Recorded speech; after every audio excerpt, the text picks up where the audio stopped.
महाराष्ट्राचे माजी मुख्यमंत्री तथा हरित क्रांतीचे शिल्पकार वसंतराव नाईक यांच्या जयंतीनिमित्त 1 जुलै रोजी कृषी दिनानिमित्त देवगड पंचायत समितीच्या माध्यमातून मोंढ हायस्कूल येथे कृषी मेळाव्याचे आयोजन करण्यात आले होते।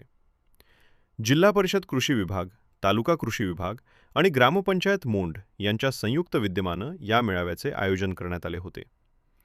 यावेळी व्यासपीठावर सभापती गणेश राणे, उपसभापती अमोल लोके, गट विकास अधिकारी निलेश जगताप, जिल्हा परिषद सदस्य सुयोगी घाडी, सौ अवनी तेली, देवदत्त कदम, पंचायत समिती सदस्य संजना लाड, माजी उपसभापती डॉक्टर अमोल तेली, तालुका कृषी अधिकारी आरती पाटील, पंचायत समिती कृषी अधिकारी दिगंबर खराडे, पशुवैद्यकीय अधिकारी डॉक्टर माधव घोगरे, कृषी विस्तार अधिकारी लक्ष्मीकांत जोशी, अभिजित मदने, ग्रामपंचायत विस्तार अधिकारी दीपक तेंडुलकर, मोंढच्या सरपंच सौ श्यामल अनभवणे, उपसरपंच अभय बापट, मोंढपारचे सरपंच गणेश तिर्लोटकर, वाघोटणच्या सरपंच संजना वानिवडेकर, वानिवडेच्या सरपंच मेधा सरवणकर, ग्रामसेवक महानंदा वराडकर, नाडणचे सरपंच संतोष कानडे तसेच उपसरपंच एकनाथ पुजारे उपस्थित होते।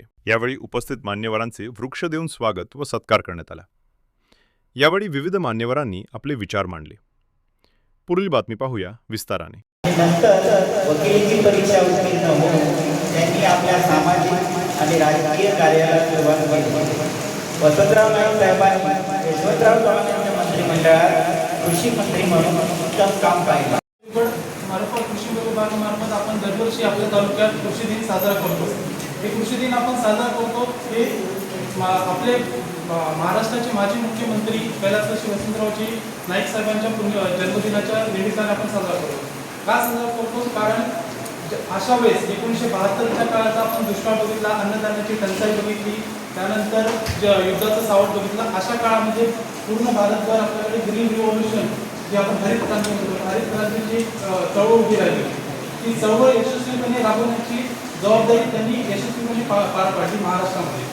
त्यामुळे आपलं जे आज आपण बघतोय की एल निनोचं सावट आपल्याकडे पूर्ण महाराष्ट्र आणि देशभर आले। त्याच्यामध्ये आपल्याला कृषीमध्ये आपण असं म्हणतो की पाऊस हा अनिश्चित झालेला आहे की तो येईल की नाही किंवा आला तरी मध्ये खंड पडेल अशी स्थिती आहे। अशाच वेगळ्या प्रकारची स्थिती आणि त्यापेक्षा भयंकर स्थिती जी झाली होती त्या काळामध्ये वसंतरावजी नाईक यांनी मुख्यमंत्री असताना आणि कृषी मंत्री म्हणून सुद्धा त्यांनी ती यशस्वीपणे पार पाडली आणि जी हरित क्रांती ती आपल्या हरित क्रांतीमुळे आपण अन्नधान्यामध्ये स्वयंपूर्ण झालो। त्यामध्ये आपल्याला गहू आयात करावा लागत होता, तो गहू आयात करण्याची आपण निर्यात करू लागलो इतपर्यंत परिस्थिती आहे। त्यामुळे अशा महान नेत्याच्या जन्मदिनी आपण कृषी दिन साजरा करतो। याच कृषी दिनी आपण आज म्हणतो की आज एल निनोचं सावट म्हणतो किंवा बाकीचे वेगवेगळे संकट आपल्या मागच्या वेळेस कोकणामध्ये आणि विशेषतः आपल्या सिंधुदुर्ग रत्नागिरीमध्ये आंबा आणि काजूचं संकट खूप मोठ्या प्रमाणात उभं राहिलं होतं। पण ह्या संकटामध्ये सुद्धा आपण महाराष्ट्र शासनाचा कृषी विभाग, या कृषी विभागामार्फत तालुका कृषी कार्यालय असेल किंवा जिल्हा परिषद कृषी विभाग असेल आणि पंचायत समिती कृषी विभाग योजना आपण शेतकऱ्यांपर्यंत पोहोचवतो वेगवेगळ्या मार्फत। त्या योजना शेतकऱ्यांच्या तळागाळापर्यंत पोहोचला पाहिजे। आपला देशाचा पोशिंदा जो आहे तो पोशिंदा जगला पाहिजे यासाठी थोडीफार का मदत होईना आपण आपल्या जिल्हा परिषदेच्या योजना मार्फत त्यांच्यापर्यंत पोहोचवण्याचं काम दरवर्षी करत आलेलं आहे। याच्यामध्ये आपल्याकडे जिल्हा परिषद कृषी योजनामध्ये आपण अवजारांची एक योजना आहे। त्या कृषी अवजारामध्ये आपण प्लास्टिक प्लेट असेल, ताडपत्री असेल, त्यानंतर नारळ शेळी असेल किंवा पॉवर स्प्रे असेल, अशा वेगवेगळ्या प्रकारचे अवजारे जिल्हा परिषदेची कृषी अवजार योजनामार्फत शेतकऱ्यांपर्यंत पोहोचवण्याचा प्रयत्न करतो। त्यामध्ये आपण 75% अनुदान त्यांना उपलब्ध करून देतो की जेणेकरून शेतकऱ्यांना ते अवजार आपल्या शेतीच्या कामासाठी उपयोगी पडतील। त्यानंतर आपण जिल्हा परिषद आंबा काजू पीक संरक्षण या योजनेमार्फत 50% अनुदानावर जे काही कृषीसाठी लागणारे जे काही औषधं आहेत आंबा आणि काजूसाठी, त्या औषधं विविधा असेल, प्रोपिनोकॉस असेल, ह्या सगळ्या आपण त्यांच्यापर्यंत 50% अनुदानापर्यंत शेतकऱ्यांपर्यंत पोहोचवतो। अजून एक योजना आहे जी जिल्हा परिषद सेस मार्फत आपण योजना राबवतो, भाजीपाला मिनी किट, ज्याच्यामध्ये आपण भाजीपाला 5 ते 7 प्रकारचे भाजीपाला वेगवेगळ्या प्रकारचे बियाणे आपण शेतकऱ्यांना एक 75% अनुदानापर्यंत पोहोचवतो। ह्या सगळ्या योजनांसाठी आपल्याला मी छोटीच माहिती देतो की आपल्याला काय करावं लागतं की त्यासाठी आणि एवढं जमा करून जिल्हा परिषद सदस्य यांचा प्रस्ताव यांचा जे प्रस्ताव आहे ती शिफारस पत्र सादर करून आपण योजनेचा लाभ घेऊ शकतो. बांबू असेल, बांबू सलग बांबू लागवड किंवा बांधावरची बांबू लागवड या दोन्हीसाठी आपण शेतकऱ्यांना अनुदान देतो. जवळपास आपल्याकडे बांबू कृषी दिन म्हणून साजरा करतो. म्हणजे आपल्याला माहिती आहे की शेतकरी हा असा आहे की अनेक संकटांशी सामना करत आपल्या काळ्या मातीतून मोती पिकवतो आणि शेतकरी आहे म्हणून आपण जिवंत आहे आणि त्या शेतकऱ्यांच्या प्रति कृतज्ञता व्यक्त करण्याचा हा दिवस आहे. तरी सर्व शेतकरी बांधवांना माझा मनापासून सलाम आणि सर्वांना आजच्या कृषी दिनाच्या हार्दिक शुभेच्छा. आणि आज आपण हा कृषी दिन ज्यांच्या जयंतीनिमित्त सादर करतो असे आपले महाराष्ट्राचे माजी मुख्यमंत्री माननीय कैलासवासी वसंतरावजी नाईक यांना जन्मदिनानिमित्त विनम्र अभिवादन करते. त्यांचा उपस्थित सभापती महोदय, उपसभापती महोदय, सन्मानित आहेत. तर आपण आता बरेच वेळा ऐकलं की हरित क्रांती अन्नधान्यासाठी आपण परिपूर्ण झालो पाहिजे. पण अन्नधान्यासाठी आज परिपूर्ण जरी झालो, आज हा एक प्रश्न उठतो की ते अन्नधान्य शाश्वत आहेत का? कृषी आणि पशु हा दोन्ही घटक एकमेकांशी निगडीत आहेत. तर आज थोडा विचार करायला लागतो आपल्याला की आज वातावरणाचा बदल होत आहे. वातावरण बदल हा आपल्या हातात नाही आहे. पण या बदलत्या वातावरणात अशी आपण कलमं तयार करू शकू, अशी आपण झाडं तयार करू शकू की त्या कुठल्याही वातावरणात आपल्याला चांगलं फळ देतील. आता आपल्याला माहिती आहे आपला देवगड तालुका हा म्हणजे आंबा म्हणजे आपल्यासाठी वैभव. आपल्या देवगड तालुक्याचं वैभव म्हणजे आंबा. पण आज आपण बघतोय हा आंबा थोडा धोक्यात येत आहे, आपलं वैभव थोडं धोक्यात येत आहे. हे का होत आहे सर? तर शाश्वत उत्पन्नासाठी आपल्याला शेणखताची, सेंद्रिय खताची याची गरज असते. पण त्याचा वापर आपण आज विसरलो. आज बरेचसे आंबा बागायतदार आहेत पण त्यांच्याकडे पशु नाही, गाई नाही. तर एका गायीच्या शेणाची किंमत करोडो रुपये होऊ शकतं.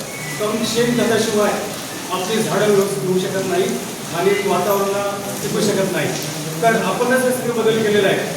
1-2 सायकल आपण ब्रेक केलेल्या आहेत महत्त्वाच्या. त्याच्यामुळे आपल्याला या धोक्यांना सामोरं जावं लागत आहे. तर पहिली सायकल आहे बघा, आपण जे अन्नधान्य पिकवतो त्यातला जो टॉपचा भाग असतो तो आपण खातो. उरलेलं जे असतं ते पशु खातात. त्याच्यापासून ते अगदी निकृष्ट दर्जाचं चारा खाऊन त्याचं रूपांतर चांगल्या दुधात करतात, सगळं दुधात करतात आणि उत्तम शेण उत्पन्न तयार करतात. आणि शेण आपण ते शेतीत टाकतो आणि त्यातून परत उत्पन्न येतं. पण आज ही सायकल आपण ब्रेक केलेली आहे. तशीच दुसरी सायकल आपण ब्रेक केलेली आहे गांडूळ खत, जे आज आपण अति रासायनिक खताच्या वापरामुळे जमिनीतले गांडूळ नष्ट केलेले आहेत. अति फवारणीमुळे आपली आंब्याची क्वालिटी घसरलेली आहे. जे 20-25 वर्षापूर्वीचा आंबा होता तो आज त्याची क्वालिटी राहिलेली आहे. आजचा आंबा आर्टिफिशियल झालेला आहे. त्याच्यामुळे आपल्याला प्रदेशात आपल्या आंब्याला मागणी नाही. जरी आपला हा आंबा फेमस असला तरी थोडंसं अत्यंत रासायनिक खताच्या वापरामुळे, फवारणीमुळे आपण आपल्या वैभव असलेल्या आंब्याची क्वालिटी घालून बसलेलं आहे. म्हणून या कार्यक्रमाच्या निमित्ताने मी तुम्हाला सांगू शकतो तर एक गोशाळा म्हणून चांगली संकल्पना महाराष्ट्र शासनाने आणलेली आहे. गोशाळा आयोग स्थापन केलेला आहे. तर या गोशाळेच्या माध्यमातून गाव तिथे गोशाळा ही जर संकल्पना चांगल्या प्रकारे राबवली तर आता उद्भवलेली परिस्थिती जी आहे आंब्याची ते बदलण्याकरता 3 वर्ष पुरेशी आहे. 3 वर्ष जर आपण चांगल्या पद्धतीने ही संकल्पना राबवली तर देवगड तालुक्याचा पूर्ण 3 ते 4 वर्षात पूर्ण कायम होऊ शकतो आणि आंब्याची सध्याची परिस्थिती ते बदलू शकतो.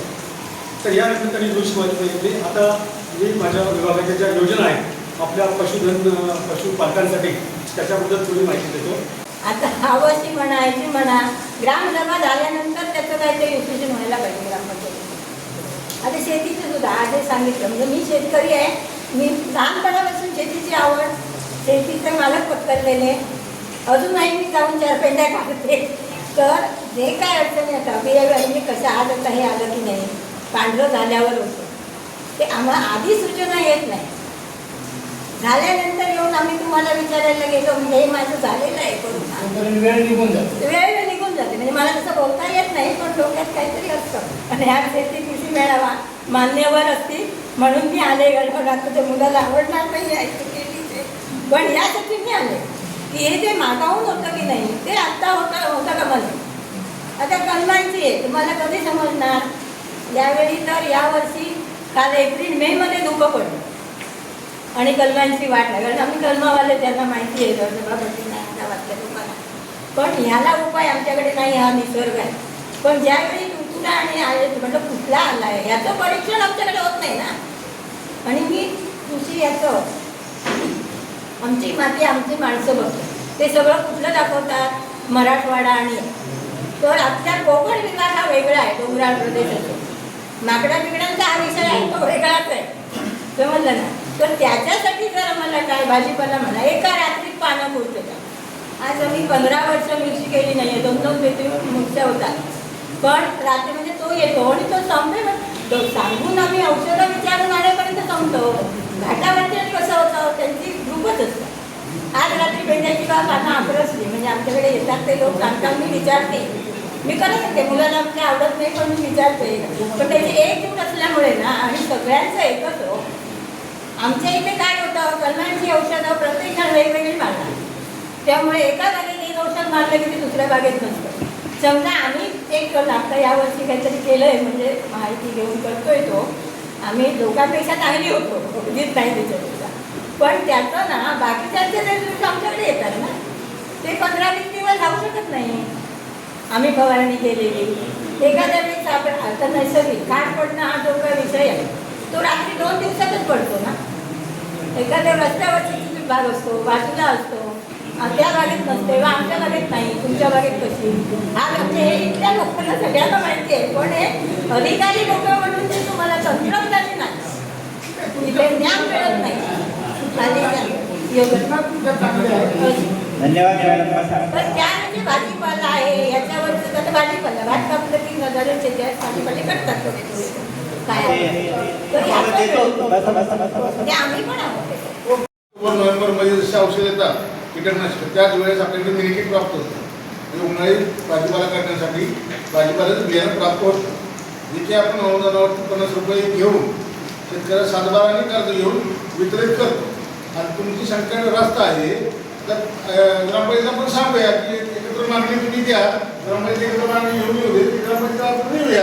आम्ही नाही म्हटलं की आम्ही थांबलो ना जेव्हा आम्ही दुकानातले घेतो कोणी मी तसं नव्हे. मला वाटतं त्यांचं 5-6 हजार रुपये किलो जे तुम्ही शेतामध्ये बसवला जर आणि त्याला जर तुम्ही 50% सबसिडी दिली तर ते 3,000 आम्हाला मिळू शकतो. आम्ही आनंदाने बसू का नाही बसू. या नाविन्यपूर्ण योजना आता पुढच्या काळामध्ये पंचायत समितीमार्फत जिल्हा परिषदेमार्फत राबवणं अत्यंत आवश्यक आहे. कारण पीक निर्माण करण्याबरोबर त्याचं संरक्षण या बाबीचं तेवढ्याच महत्त्वाचं आहे. आणि म्हणून मला वाटतं की या सगळ्या बाबी आता नवीन प्रमाणित जाती आंब्याच्या जाती आता सांगितलं जातं की केशर लावा इतर जाती लावा आंबा लावू नका. म्हणजे आपल्या आंब्यामध्ये साखा जास्त आहे. आपल्याकडे कृषी अधिकारी आहे त्यांनी मला हे सांगावं आपल्या हापूस आंब्याच्याच बागेमध्ये जर केशर आणखी रत्नासारखी जर जाती असतील तर त्या आंब्यांमध्ये साखा येतो का नाही हां साखा येण्याचं प्रमाण आपण जे काढणी करतो ना ती सकाळी 10च्या आधी 11च्या ते सगळं जरी असलं ना तरी सुद्धा साखा येतो. साखा येतो साखा येतो. फळ लागवड होत नाही म्हणजे मोहरावरती असेल तर आपण म्हणतो की नाही माझा प्रश्न तुम्ही ऐकून घ्या की त्यावेळेला सांगितलं जातं की ही मूलद्रव्य कमी आहेत ही मूलद्रव्य कमी आहेत त्याच्यामुळे साखा येतोय कॅल्शियमची कमतरता आहे. मग ज्या ठिकाणी इथे आंब्याचं कलम आहे या ठिकाणी ह्याचं कलम आहे मग त्याला कॅल्शियमची कमतरता नाही बसली. अजून काहीतरी पलीकडे आहे तिथे अजून शोधायचं बाकी आहे. तुम्ही त्याच्यावर टार्गेट केलं पाहिजे की तेवढं सांगून काहीतरी शेतकऱ्यांची बोलवण करून. आता मी मगाशी ही पुस्तकं वाचली श्री तंत्रज्ञान याच्या पलीकडे आपण कधी जाणार आहोत का. आज कोकणातल्या शेतकऱ्यांनी भात शेती सोडून दिलेली आहे का परवडत नाही. आता त्याच्यामध्ये सुद्धा नवीन आलेलं आहे की भात शेती करताना आम्ही त्याच रत्नागिरी 23 रत्नागिरी 24 जाड भाताच्या जाती करून 15-20 रुपये किलो बाजारात तांदूळ मिळतो तो उत्पादन करून शेतकरी नाही जाणार. मग त्याच्या सभापती गणेशजी राणे जिल्हा परिषद सदस्य आणि मॅडम पी मॅडम पंचायत समितीचे प्रशासन प्रमुख जगताप सर माझे मित्र देवदत्त कदम कृषी अधिकारी सर्व आणि सर्व शेतकरी बांधव. आज जसं या बोनस सरांनी आता इथे सगळ्यांना म्हणजे ज्या गोष्टी आपल्या देवगड तालुक्यात किंवा शेतकऱ्यांसाठी पाहिजे त्याची त्याची मागणी केली तशी प्रत्येक शेतकऱ्याने करणे गरजेचं आहे. त्याने आज एकदम आपला किमती वेळ आपल्यासाठी देऊन सगळ्या गोष्टी आपल्याला त्याने दाखवून दिला काय केलं आपल्या शेतकऱ्यांसाठी काय गरजेचं आहे ते तुम्ही दाखवून आज दिलात. बरोबर चांगलं केलात. भविष्यात बघून मी आता तुमचा जातानाच नंबर घेणार आहे आणि मी तुमच्या कॉन्टॅक्टमध्ये राहीन. कशासाठी आम्ही पण शेतकरी आहोत आणि हे प्रत्येकाला गरजेचं आहे. आमच्या मागे खराडे आणि बदनेसर आहेत आणि आरती पाटील त्यांच्याशी माझं वैयक्तिक बोलणं झालं आमच्या पंचायत समितीवर आपण काय करू शकतो शेतकऱ्यांसाठी. तुम्ही जेव्हा माझी बोलत ना तुम्ही तुमच्याकडे काय विजन आहे असं तुमचा बोलण्याचा अनुभव होता. कृषी अधिकारी म्हणून तुम्ही काय सांगू शकता. मी त्यांच्याशी आधीच बोललो आहे. बदने खराडे आरती पाटील मॅडम सभापती साहेब होतेच आपले बरोबर. त्यांचं पण म्हणणं आहे आपण काहीतरी शेतकऱ्यांसाठी द्यायचं. नवीन नाविन्यपूर्ण उपक्रमामध्ये देवगड तालुक्यातील शेतकरी जे आता या वातावरणातून दूषित झाल्यामुळे जे आवाज येत झाले त्यांना त्याच्यातून काहीतरी नक्कीच फायदा होईल. आणि तुम्ही बोला त्याप्रमाणे आता पहिल्यांदा आपल्याकडे हुमले असायचे ते नष्ट करून टाकले. आता तुडतुडा झाला. बोलत नव्हतं ते पण नाही झालं. म्हणजे आता ते आवश्यक आहे परत म्हणजे आता समजायला लागलं लोकांना पण. त्याच्यामुळे भविष्यात सर तुमच्या कॉन्टॅक्टमध्ये मी राहून आपल्या म्हणजे जी तुमची आता जी धडपड होती सांगण्याची बोलण्याची खूप होती ती अतिशय उत्तम होती आणि आम्ही त्याची प्रेरणा घेणार 100% आपल्या शेतकऱ्यांसाठी. आणि भविष्यात जे चांगले उपक्रम असतील ते आम्ही पंचायत समितीच्या मार्फत प्रदेशची आम्ही सगळी आमची टीम वर्क पूर्ण हे शेतकऱ्यांसाठी उपयोगी असेल जी गोष्ट ती आम्ही त्याच्यात आणणार. धन्यवाद. जय हिंद, जय भारत. आपण मेळाव्याचं आयोजन केलेलं आहे आणि मेळाव्याच्या आयोजनाला या ठिकाणी कृषी माध्यमातून आमच्या पाटील मॅडम त्याचबरोबर पशुसंवर्धनमधून आमचे जोगरे डॉक्टरांनी आपल्याला मार्गदर्शन केलेलं आहे आणि खऱ्या अर्थाने हे मार्गदर्शन करत असतेवेळी या आजचा दिवस जो आहे हा कृषी दिन आणि कृषीच्या दिनानिमित्त आपण शेतकऱ्याला काय देतो त्याला काय देण्यासारखं आहे हा विषय महत्त्वाचा आहे. आमच्या या ठिकाणी या गावचे पेशाने शिक्षक म्हणून याच हायस्कूलमध्ये त्यांनी मुख्याध्यापक म्हणून काम पाहिलं ते आमचे बोलत सर वाणिवड्या गावच्या आमच्या त्या तिथल्या विद्यमान सदस्य होत्या आणि त्या कार्लेकर मॅडमनी शेतकऱ्यांच्या बाबतीत ज्या काही सूचना केलेल्या. काल आमची जी मीटिंग झाली त्या मीटिंगमध्ये सुद्धा अनेक शेतकऱ्यांच्या बाबतीत कायम शेतकऱ्याला काय देता येईल हा विषय महत्त्वाचा असतो आणि बोडत सरांची ओळख काही जणांना माहिती नसेल. आमचे सन्माननीय विद्यमान पंचायत समितीचे सदस्य ओगले साहेब त्यांचे ते माऊ भाऊ त्यामुळे ओगले साहेबांचा जो अभ्यास आहे ते जसे अभ्यास करून वाचून जे काय आपल्याला शेतीच्या बाबतीत पंचायत समितीच्या बाबतीत काय सूचना देता येतील त्याचप्रमाणे बोडत सरांनी सूचना दिलेल्या आहेत. मला आपल्याला सर्व खाते प्रमुख या पंचायत समितीचे त्याचप्रमाणे जिल्ह्याचे आपले खाते प्रमुख आहेत. आज इथे आमच्या सन्माननीय घाडी या कृषीच्या सदस्य आहेत आणि मला वाटतं आमचे 3 जिल्हा परिषद सदस्य इथे आहेत. पंचायत समिती म्हणून आम्ही स्वतः सभापती या नात्यात त्याचप्रमाणे आमचे उपसभापती आहोत आमच्या लाड मॅडम. या योजना शेतकऱ्यांना द्यायच्या सूचना चांगल्या आहेत. दोन्ही कार्लेकर आमच्या मॅडम आणि गोरज सर सूचना चांगल्या आहेत. पाटील मॅडम किंवा आमचे जे कृषीचे तालुका स्तरचे सर्व अधिकारी आहेत. आपण ज्यावेळी ज्या पदावर बसतो प्रशासन म्हणून आणि त्या प्रशासनमध्ये ज्यावेळी आपले आपले अधिकार असतो आणि त्या अधिकारामध्ये आपण शिक्षण घेऊन आल्यामुळे आपल्याला लोकप्रतिनिधी म्हणून आपल्याला त्याला काय सांगता येईल की साहेब ह्या योजना आहेत पण ह्या पलीकडे ह्या योजना आपण करू शकलो आणि ह्या योजना तुमच्या माध्यमातून जिल्हा परिषद असू दे किंवा पंचायत समिती असू दे ज्या नाविन्यपूर्ण आपल्याला शेतकऱ्याला देता येतील. नवीन टेक्नॉलॉजीप्रमाणे कमी खर्चामध्ये जास्त उत्पादन अशा गोष्टी आपल्याला समोर आणणं गरजेचं आहे. ज्या पारंपरिक शेतकऱ्यांना ज्या आता आपण वस्तू पुरवतो आहे, मग पशुसंवर्धनमधून ज्या योजना असू दे, कृषीच्या माध्यमातून असू दे, आमच्या पंचायत समितीच्या सेसमधून असू दे, जिल्हा परिषदमधून असू दे, आपल्याला नाविन्यपूर्ण शेतकऱ्यांना योजना दरवर्षी नवीन योजना काय देता येईल. आपल्याला शासनाच्या मार्फत योजना अनेक आहेत, पण आमच्या ताब्यात असलेली जिल्हा परिषद, आमच्या ताब्यात असलेली पंचायत समिती आणि आपण अधिकाऱ्यांच्या एक संकल्पनेतून काय आपल्याला नवीन सुचवता येईल आणि त्या लोकप्रतिनिधी आपण सांगू शकला की हे हा साहेब जर असा आपण कार्यक्रम घेतला आणि ह्या शेतकऱ्यांना जर आपण बोलू शकलो तर एक नाविन्यपूर्ण योजना होऊ शकेल. ही संकल्पना आपल्याही डोक्यातून यायला पाहिजे. कारण काल ज्यावेळी त्या सभागृहामध्ये ज्यावेळी चर्चा होत होती त्यावेळी मी एक वाक्य बोललो होतो की आमचे सन्मान्य सदस्य जर इंजिनियर असते तर तुम्हाला ह्या गोष्टी विचारण्याची गरज असली नसते. कारण ते असं आहे की आपण ज्या प्रशासन म्हणून जी आपली जबाबदारी असते आणि त्या प्रशासन म्हणून आपण नाविन्यपूर्ण सुचवून लोकप्रतिनिधींच्या समोर ठेवून ह्या गोष्टी आपण शेतकऱ्यांपर्यंत पोहोचू शकलो तर आपलं खऱ्या अर्थाने कृषी मेळावा असू दे किंवा शेतकऱ्यांबरोबर संवाद असू दे एक चांगलं आपण या पंचायत समितीच्या माध्यमातून करू.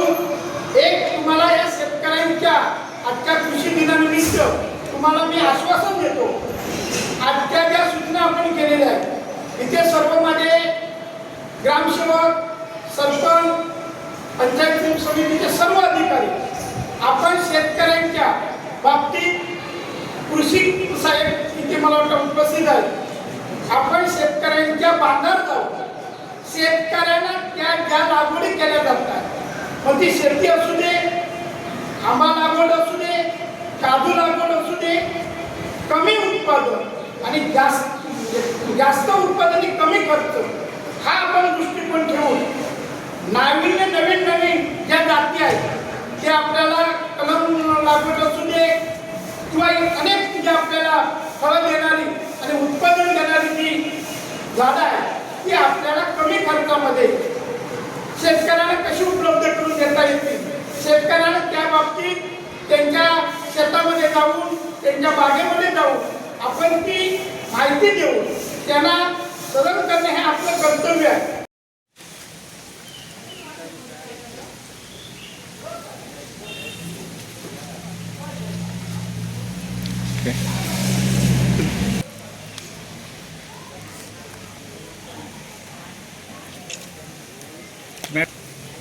गाडीचं कॉर्नर येतो बरोबर. ओके.